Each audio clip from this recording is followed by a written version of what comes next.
शरद अभी ऑफिस से निकला ही था कि काजल का फोन आ गया। काजल फोन पर बोली, शरद कहाँ हो? मैं कब से तुम्हारा इंतजार कर रही थी। आज मूवी देखने जाना था। शरद ने कहा, काजल मैं ऑफिस के काम में ऐसा उलझा कि सब कुछ भूल गया।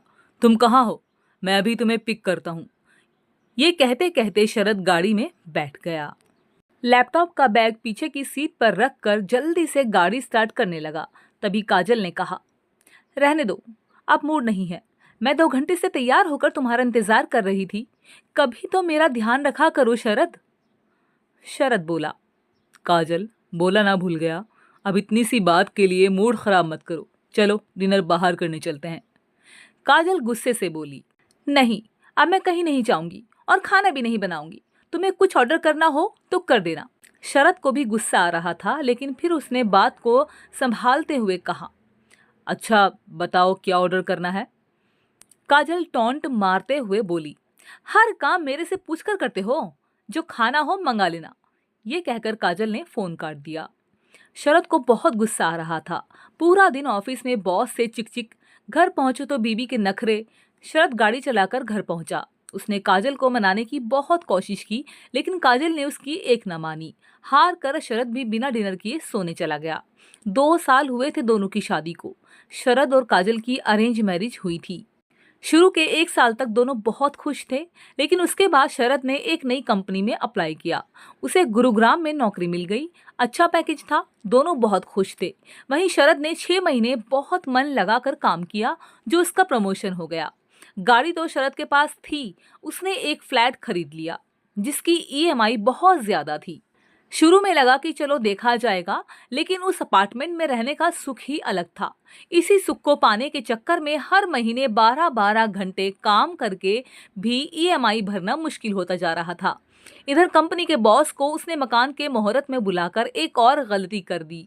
बॉस को जैसे ही पता लगा कि इसने 20 साल के लिए ईएमआई बांध ली है, अब कहीं जॉब छोड़कर नहीं जा सकता, उसने शरद से ज्यादा काम लेना शुरू कर दिया। बात बात में उसे नीचा दिखाना, जो काम उसका नहीं था वो भी उस पर लाद दिया। शरद बेचारा सब कुछ सहकर भी काजल को खुश रखने की कोशिश करता था। इधर छोटे शहर से गुरुग्राम के अपार्टमेंट में आई काजल अब यहाँ के तौर तरीके सीखने लगी थी। सोसाइटी में रहने वाले लोगों से उसकी दोस्ती हो गई। अब उनके जैसे लाइफस्टाइल को अपनाने के चक्कर में काजल अनाप शनाप खर्च करने लगी। काजल के लिए लाइफ केवल एंजॉय करने के लिए थी। काजल को हर दिन घूमने जाना था। मूवी, थिएटर, बाहर डिनर, इन सब का शौक लग गया था, क्योंकि स्टेटस अपडेट करना था। इसके अलावा वो शरद के साथ महीने में एक बार टूर प्लान कर लेती थी, जिसे न चाहते हुए भी शरद को मानना पड़ता था। शरद की जिंदगी पत्नी और बॉस को खुश करने में बर्बाद हो रही थी। खर्च कम करने की बात पर घर में लड़ाई हो जाती थी।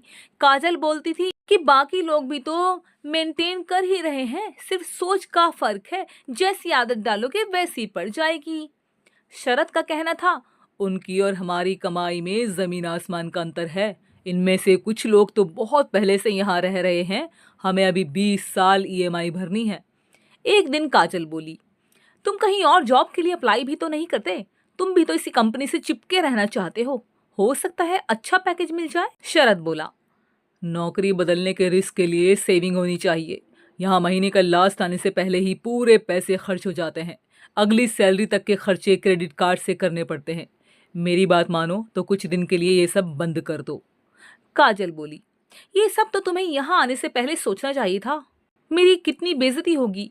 मैंने तुम्हारी भी कितनी तारीफ की है यहाँ सोसाइटी में। उसका क्या, ये लोग हमें बहुत अमीर समझते हैं। मैं ये सब नहीं कर सकती। तुम्हें किसी तरह अपनी इनकम बढ़ानी होगी। शरद चुप रह गया। वो अंदर ही अंदर घुट रहा था। शादी से पहले छोटे से शहर में एक छोटा सा कंप्यूटर इंस्टीट्यूट चलाता था। कितना सुखी थे। सुबह क्लास होती, दोपहर को खाना खाने घर आता, फिर 2-3 घंटे आराम करके शाम की क्लास के लिए निकल जाता।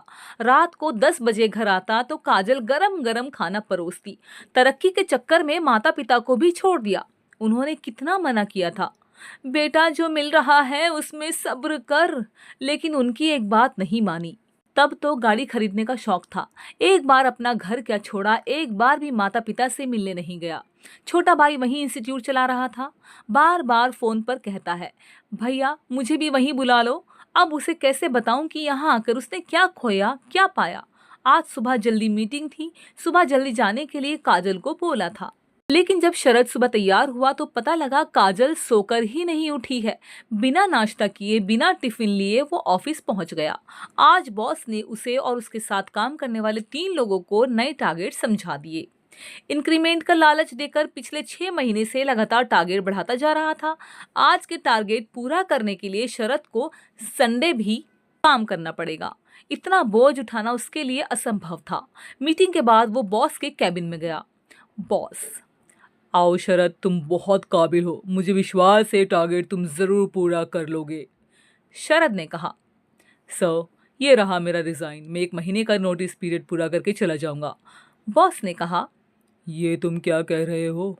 अपने करियर से खिलवाड़ कर रहे हो। तुम्हारे घर की ईएमआई का क्या होगा? शरद ने कहा, सारे कलेश की जड़ वो हाई सोसाइटी का घर ही है, जिसके कारण मेरी जिंदगी नर्क हो गई है। इसी ईएमआई ने मुझे तुम्हारा गुलाम बना रखा था। मैं वो फ्लैट बेच रहा हूँ।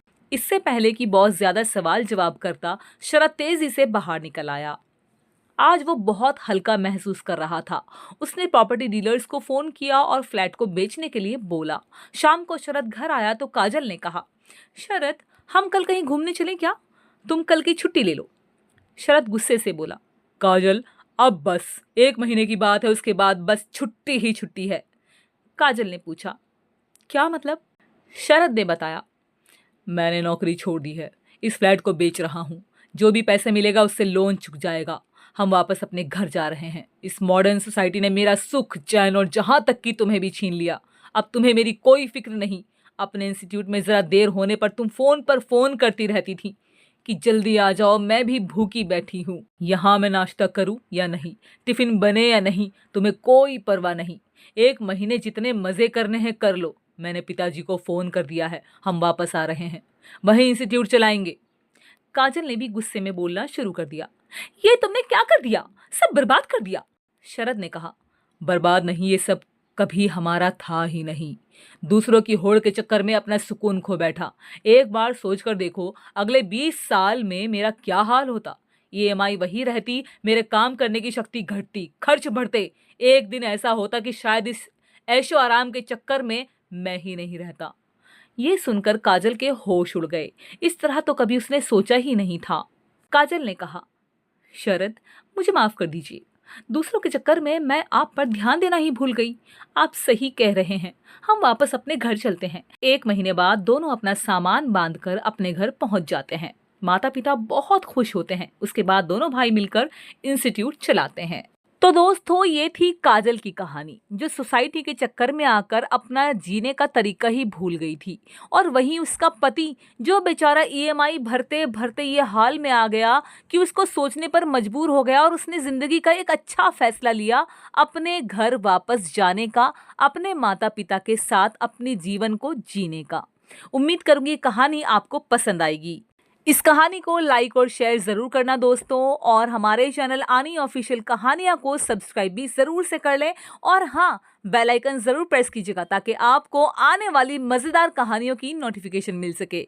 एक और अच्छी सी कहानी के साथ बहुत जल्द आपसे मिलती हूँ। तब तक के लिए धन्यवाद दोस्तों।